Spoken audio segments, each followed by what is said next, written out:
നമസ്കാരം. ഗൾഫ് ഫോക്കസിലേക്ക് സ്വാഗതം. ഞാൻ സുഹൈൽ മുഹമ്മദ്. വിശദമായ വാർത്തകളിലേക്കാണ്. ഇസ്രായേൽ പൗരൻ സീഖോ കൊല്ലപ്പെട്ട കേസിൽ അറസ്റ്റിലായവരെ കുറിച്ചുള്ള കൂടുതൽ വിവരങ്ങൾ UAE ആഭ്യന്തര മന്ത്രാലയം പുറത്തുവിട്ടു. സംഭവത്തിൽ 3 ഉസ്ബെക് പൗരന്മാരാണ് പിടിയിലായത്. പബ്ലിക് പ്രോസിക്യൂഷന്റെ മുന്നിൽ ഹാജരാക്കിയ പ്രതികൾക്കെതിരെ നിയമ നടപടികൾ പുരോഗമിക്കുകയാണ്. അബുദാബിയിൽ താമസിച്ചിരുന്ന ഓർത്തഡോക്സ് യഹൂദ വിശ്വാസിയായ സീഖോഗിനെ കഴിഞ്ഞ വ്യാഴാഴ്ചയാണ് കാണാതായത്. കുടുംബം പരാതിപ്പെട്ടതിനെ തുടർന്ന് പ്രത്യേക സംഘം രൂപീകരിച്ച് നടത്തിയ അന്വേഷണത്തൊടുവിൽ സീഖോഗിനെ കൊല്ലപ്പെട്ട നിലയിൽ കണ്ടെത്തുകയായിരുന്നു. സീഖോഗിന്റെ സംസ്കാരം ഇസ്രയേലിൽ നടക്കുമെന്ന് കുടുംബം അറിയിച്ചു. ജിദ്ദയിൽ നടന്ന മൈത്രിയുടെ വാർഷികാഘോഷം വിവിധ കലാപരിപാടികളോടെ നടത്തി. സംഗീതവും നൃത്തവുമൊക്കെയായി പ്രമുഖ കലാകാരന്മാർ വേദിയിലെത്തി.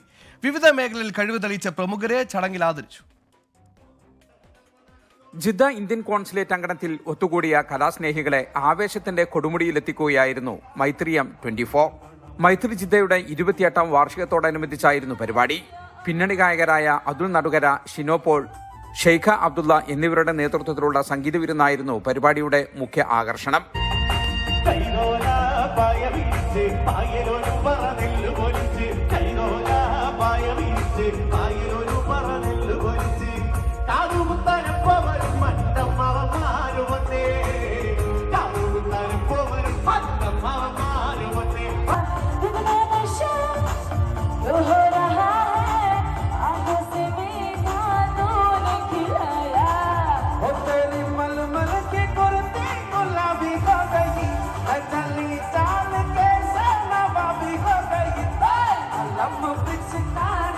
മൈത്രി കുടുംബാംഗങ്ങൾ അവതരിപ്പിച്ച വിവിധ കലാപരിപാടികളും ഉണ്ടായിരുന്നു.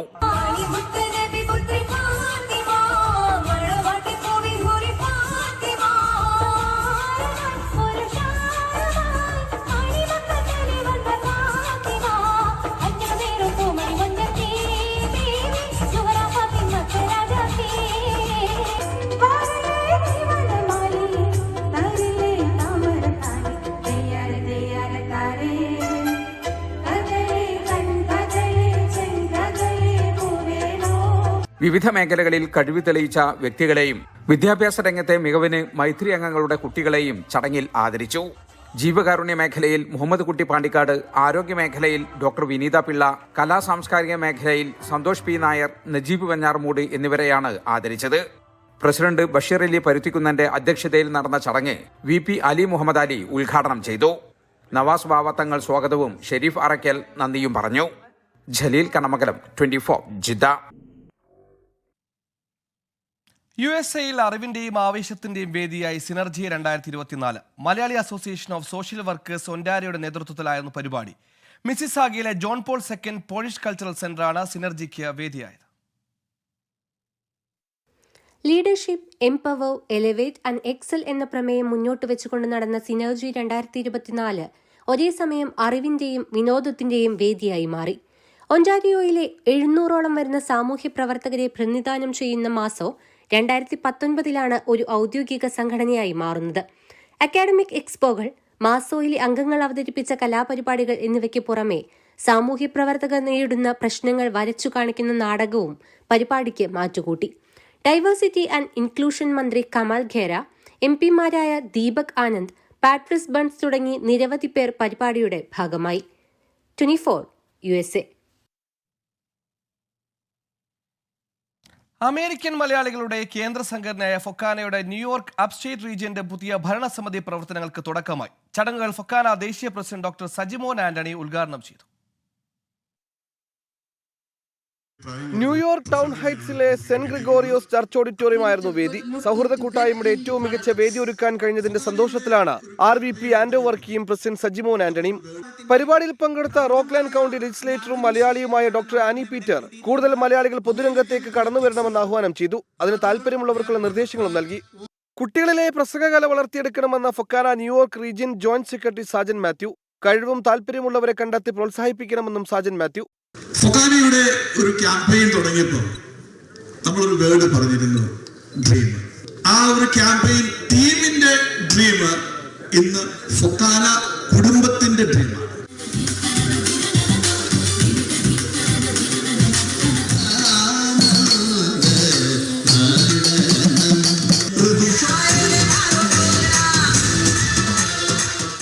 RVP ആൻഡോവർക്ക് സ്വാഗതവും പ്രസിഡന്റ് സജിമോൻ ആന്റണി നന്ദിയും പറഞ്ഞു. ഷൈനി ഷാജൻ നേതൃത്വം നൽകി. 24 USA. കോഴിക്കോട് വടകര ചോറോട് മുട്ടിങ്ങൽ സ്വദേശി കൈനാട്ടി KBM വീട്ടിൽ അസീസ് ഖത്തറിൽ നിര്യാതനായി. 54 വയസ്സായിരുന്നു. ഹൃദയാഘാതത്തെ തുടർന്ന് കുഴഞ്ഞു വീഴുകയായിരുന്നു. ഷഹാനിലെ ഗ്രോസറിയിൽ ജീവനക്കാരനായിരുന്നു. നടപടിക്രമങ്ങൾ പൂർത്തിയാക്കി മയ്യത്ത് ഇന്ന് രാത്രി കണ്ണൂർ എയർ ഇന്ത്യ വിമാനത്തിൽ നാട്ടിലേക്ക് കൊണ്ടുപോകുമെന്ന് ഖത്തർ KMCC അൽ ഹസാൻ മയ്യത്ത് പരിപാലന കമ്മിറ്റി ഭാരവാഹികൾ അറിയിച്ചു. ഖത്തർ സംസ്കൃതിയുടെ 11ാമത് CV ശ്രീരാമൻ സാഹിത്യ പുരസ്കാരം ചൈനയിൽ സ്ഥിരതാമസക്കാരിയും മലപ്പുറം വാഴക്കാട് സ്വദേശിയുമായ ഫർസാനയ്ക്ക് സമ്മാനിച്ചു. ദോഹയിലെ സാവിത്രിഭായ് പുലെ പൂനെ യൂണിവേഴ്സിറ്റി ഹാളിൽ നടന്ന ചടങ്ങിൽ പ്രശസ്ത സംവിധായകനും നടനും തിരക്കഥാകൃത്തും സാംസ്കാരിക പ്രവർത്തകനുമായ മധുപാൽ അവാർഡും പ്രശസ്തി പത്രവും സമ്മാനിച്ചു. CV ശ്രീരാമന്റെ എക്കാലത്തും പ്രസക്തമായ കഥകളുടെ അതേ വഴിയിലൂടെയുള്ള കഥാഖ്യാനമാണ് ഫർസാനയുടേതെന്ന് CV ശ്രീരാമൻ അനുസ്മരണ പ്രസംഗത്തിൽ മധുപാൽ പറഞ്ഞു. ഗൾഫ് രാജ്യങ്ങൾ ഉൾപ്പെടെ വിദേശ രാജ്യങ്ങളിൽ കഴിയുന്ന മലയാളി എഴുത്തുകാരിൽ നിന്നും ലഭിച്ച 70-ലധികം ചെറുകഥകളാണ് ഈ വർഷം പുരസ്കാരത്തിനായി പരിഗണിച്ചത്.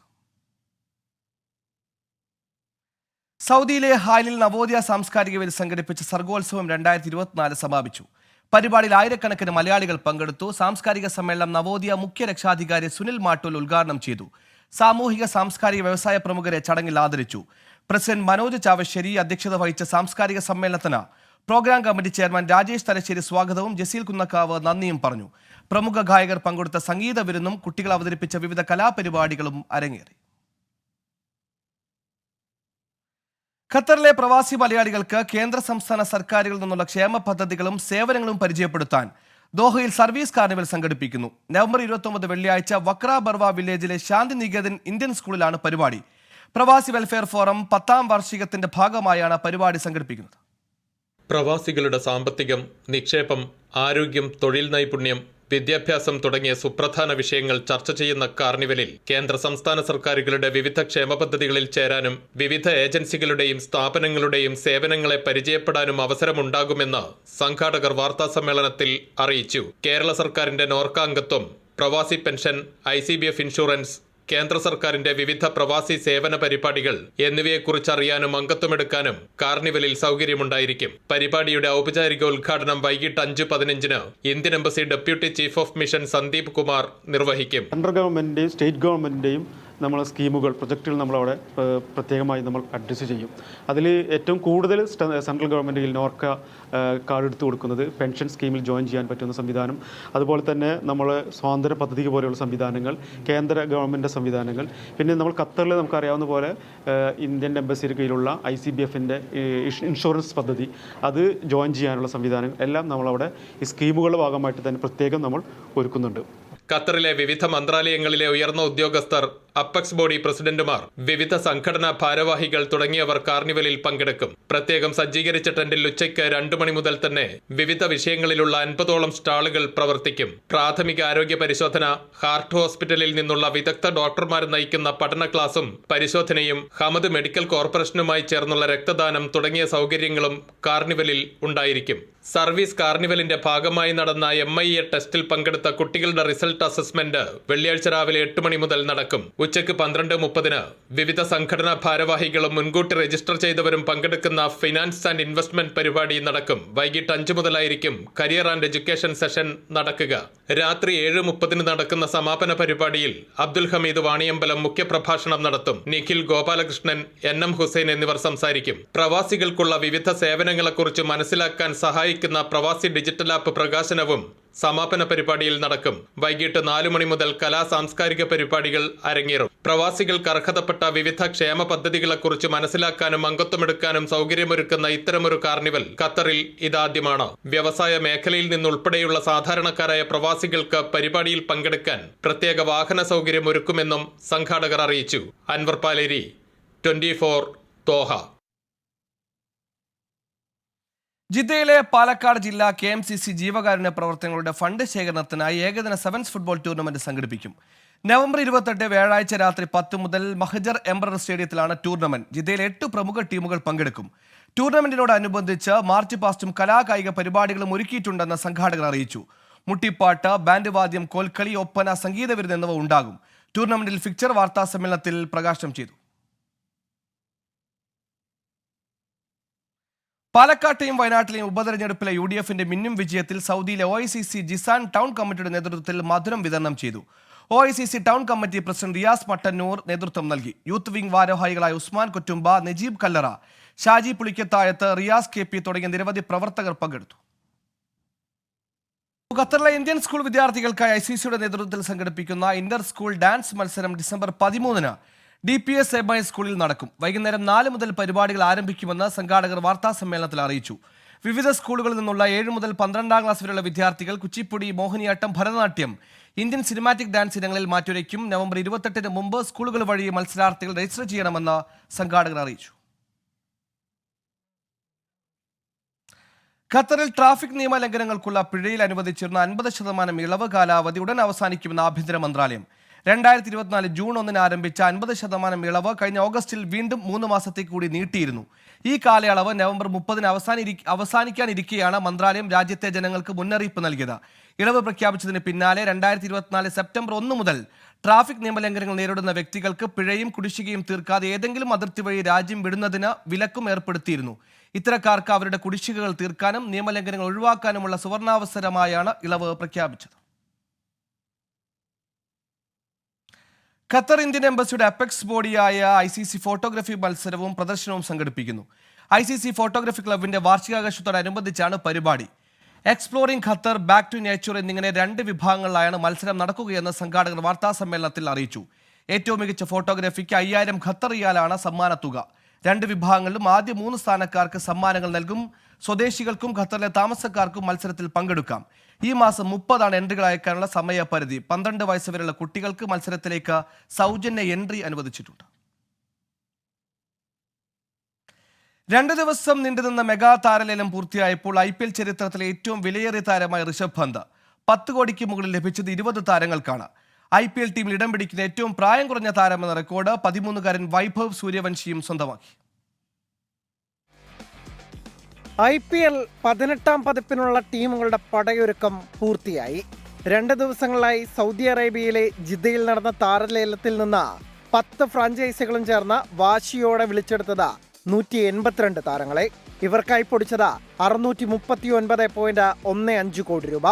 27 കോടി കൊടുത്ത ലക്നൗ സൂപ്പർ ജയൻസ് സ്വന്തമാക്കിയ ഋഷഭ് പന്ത് IPL ചരിത്രത്തിലെ തന്നെ ഏറ്റവും വിലയേറിയ താരമായി. 26.75 കോടിക്ക് പഞ്ചാബ് കിങ്സ് കൂടാരത്തിലെത്തിച്ച ശ്രേയസ് അയ്യർ രണ്ടാമത്തെ വിലയേറിയ താരവും. 23.75 കോടിക്ക് കൊൽക്കത്ത വീണ്ടും ടീമിലെത്തിച്ച വെങ്കടേഷ് അയ്യരാണ് കോളടിച്ച മറ്റൊരു കളിക്കാരൻ. 20 താരങ്ങൾക്ക് 10 കോടിക്ക് മുകളിൽ കിട്ടി.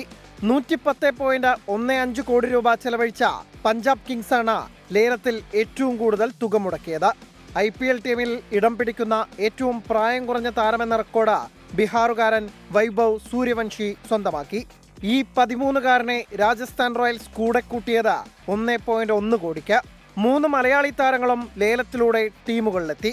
വിഷ്ണു വിനോദിനെ പഞ്ചാബ് കിങ്സും സച്ചിൻ ബേബിയെ സൺറൈസേഴ്സ് ഹൈദരാബാദും ചൈനാമാൻ ബൗളർ വിഘ്നേഷ് പുത്തൂരിനെ മുംബൈ ഇന്ത്യൻസും സ്വന്തമാക്കി. പതിവ് പോലെ അർജുൻ ടെണ്ടുൽക്കർ മുംബൈ ഇന്ത്യൻസിൽ തിരിച്ചെത്തി. David Warner, Kane Williamson, Shardul Thakur, Prithvi Shaw തുടങ്ങിയവരാണ് വിറ്റുപോകാത്തവരിലെ പ്രമുഖർ. Sports desk 24. ജിദ്ദയിൽ നടന്ന IPL മെഗാ താരലേലം ആഘോഷമാക്കി മലയാളികൾ ഉൾപ്പെടെയുള്ള ആരാധകർ. താരലേലം നടന്ന ജിദ്ദയിൽ നിന്ന് 24 പ്രതിനിധി ജലീൽ കണ്ണമംഗലം തയ്യാറാക്കിയ റിപ്പോർട്ടിലേക്ക്. 2025 നടക്കുന്ന IPL 18ാം പതിപ്പിന് മുന്നോടിയായാണ് ജിദ്ദയിൽ മെഗാ താരലേലം നടന്നത്. ജിദ്ദയിലെ അബാദ് അൽ ജൗഹർ അറീനയിൽ ഇന്നലെയും ഇന്നുമായി നടന്ന ലേലത്തിൽ റെക്കോർഡ് തുകയ്ക്കാണ് പല ക്ലബ്ബുകളും താരങ്ങളെ സ്വന്തമാക്കിയത്. മലയാളികൾ ഉൾപ്പെടെ നിരവധി ആരാധകർ ലേലത്തിന് സാക്ഷിയാകാനെത്തിയിരുന്നു. സൗദിയിൽ ആദ്യമായിട്ടാണ് ഈ ഓപ്ഷൻ നടക്കുന്നത്. ആദ്യമായിട്ടാണ് ഒരു ഫാൻ പാർക്കും ക്രിയേറ്റ് ചെയ്ത് എല്ലാവരും ഭയങ്കര ഇൻട്രസ്റ്റഡ് ആണ്. കുറെ പ്ലന്റി ഫ്രണ്ട്സും എല്ലാവരും ഇവിടെ ജോയിൻ ചെയ്തിട്ടുണ്ട്. ரொம்ப சந்தோஷமா இருக்கு. IPL ஆக்ஷன் ஜெத்தால நடக்கிறது. ரொம்ப எக்ஸைட்டட், ரொம்ப த்ரில்ഡ്. ഞങ്ങൾ ലക്നൗ സൂപ്പർ ജയൻസിനെ പ്രതിനിധീകരിച്ചു വന്നാണ്. നമ്മൾ ഋഷഭ് പന്തിനെ കിട്ടാൻ വേണ്ടി പ്ലാൻ ചെയ്തു, പ്രതീക്ഷിച്ചു. ഇവിടെ വന്ന് എല്ലാ സപ്പോർട്ടും കൊടുത്തു, ഞങ്ങൾക്ക് കിട്ടി. അത് മതി. ഫസ്റ്റ് ടൈമാണ് ജിദ്ദയില് IPL ഓപ്ഷൻ നടക്കുന്നത്. ഞങ്ങൾ സപ്പോർട്ട് ചെയ്യുന്നത് CSK ആണ്. CSK IPL പോലത്തതൊന്നും സൗദിയിലോ നമ്മൾ പ്രതീക്ഷിച്ചിട്ട് പോലും ഇല്ല ഇങ്ങനെ ഒരു ഇതുണ്ട് വരുന്നോ അല്ലെങ്കിൽ ഇതാവുന്നോ. എന്നാലും ഇതിലൊന്ന് അറ്റൻഡ് ചെയ്യാന്നുള്ളത് വളരെ വളരെ ഒരു സന്തോഷം നിറഞ്ഞ മുഹൂർത്തമാണ് ഇപ്പോൾ നമുക്കുള്ളത്. I've come from Riyadh just to attend this auction. I'm very happy that it is being held in Jeddah this year. സൗദിയിൽ ആദ്യമായാണ് IPL താരലേലം നടക്കുന്നത്. 366 ഇന്ത്യക്കാരുൾപ്പെടെ 577 താരങ്ങളാണ് രജിസ്റ്റർ ചെയ്തിരുന്നത്. ജലീൽ കണമംഗലം, 24 ജിദ്ദ. BJP-യിൽ പരസ്യപ്പോര്.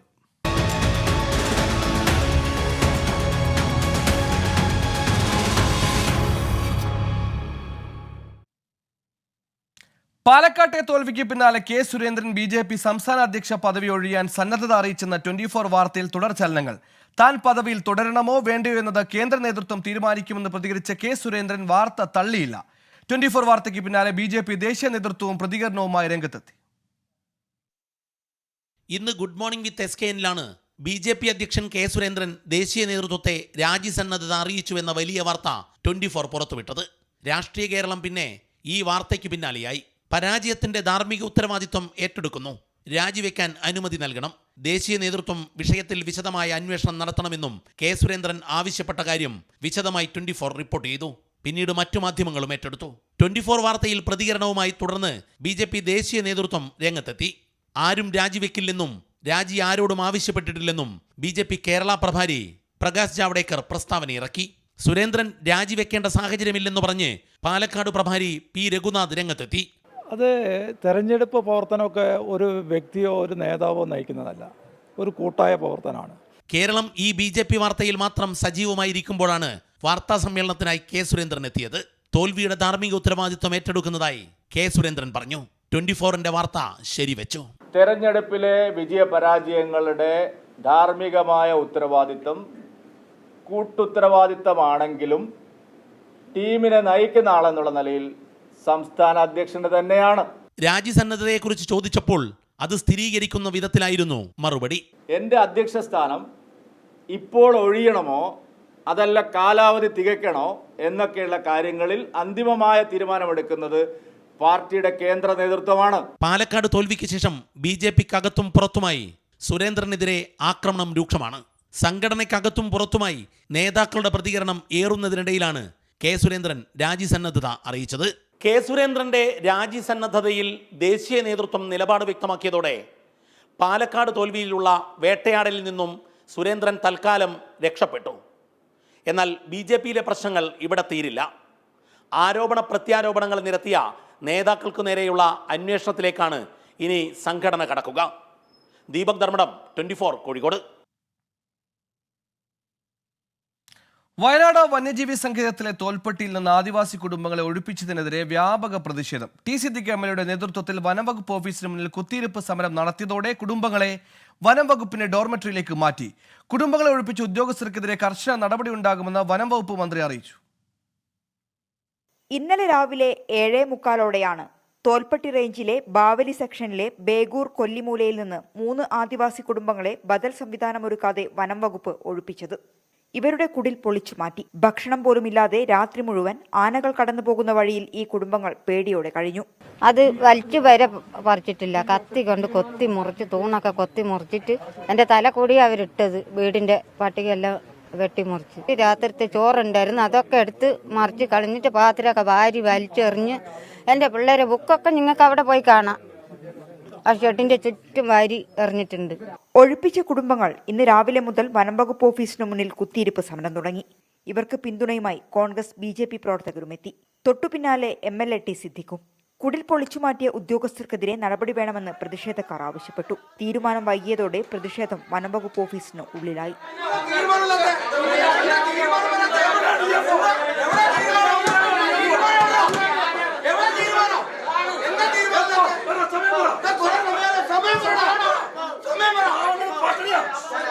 സംഭവം ചീഫ് വൈൽഡ് ലൈഫ് വാർഡൻ അന്വേഷിക്കുമെന്നും ഉദ്യോഗസ്ഥർക്കെതിരെ നടപടിയുണ്ടാകുമെന്നും വനംവകുപ്പ് മന്ത്രി ഉറപ്പു നൽകിയതോടെ പ്രതിഷേധം അയഞ്ഞു. വൈൽഡ് ലൈഫ് വാർഡൻ സ്ഥലത്തെത്തി MLA T സിദ്ദിഖുമായും സമരക്കാരുമായും ചർച്ച നടത്തി. കുടുംബങ്ങളെ വനംവകുപ്പിന്റെ ഡോർമെട്രിയിലേക്ക് മാറ്റി. ഇവിടെ ഇപ്പോൾ പോയി നോക്കിയ ഒരു ഡോർമെട്രി ഉണ്ട്. ആ ഡോർമെട്രി ക്ലീൻഡ് ആണ്, നല്ല ടോയ്ലറ്റ് ഫെസിലിറ്റീസും ഉണ്ട്. അവിടേക്ക് ഇപ്പോൾ ഇവരെ താമസം മാറും. അതിനുശേഷം ഇവർക്ക് ഉള്ളതായ സ്ഥലത്ത് അത് വീട് നിർമ്മിക്കാനുള്ള നടപടികൾ ആരംഭിക്കും. ആ വീട് നിർമ്മാണത്തിന് ശേഷം അവരിങ്ങോട്ട് താമസം മാറും. അതുവരെ അവരുടെ ഭക്ഷണവും കാര്യങ്ങളും എല്ലാം പ്രോപ്പറായിട്ടുണ്ടോ എന്ന് ഉത്തരവാദിത്തം ഫോറസ്റ്റ് ഡിപ്പാർട്ട്മെന്റിനോട് ഏൽക്കാനും പറഞ്ഞിട്ടുണ്ട്. വീട് പണിയുന്നതുവരെ ഈ കുടുംബങ്ങൾക്ക് ഇവിടെ താമസിക്കാമെന്നും വനംവകുപ്പ് ഉദ്യോഗസ്ഥർ അറിയിച്ചു. 24 വയനാട്. ഈ റിപ്പോർട്ടോടെ ഗൾഫ് ഫോക്കസ് പൂർണ്ണമാകുന്നു. നന്ദി, ശുഭരാത്രി.